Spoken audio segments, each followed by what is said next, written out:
So step 33 is taking your E3 battery holder component, a couple of your BD17.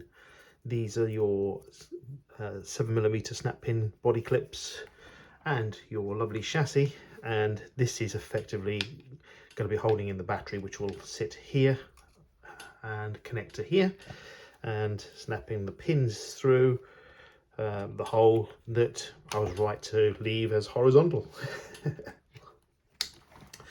Technically that's step 33.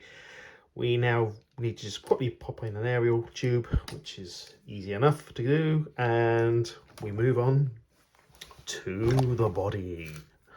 Or as they say in the Mr. Bean movie, the body. Sorry.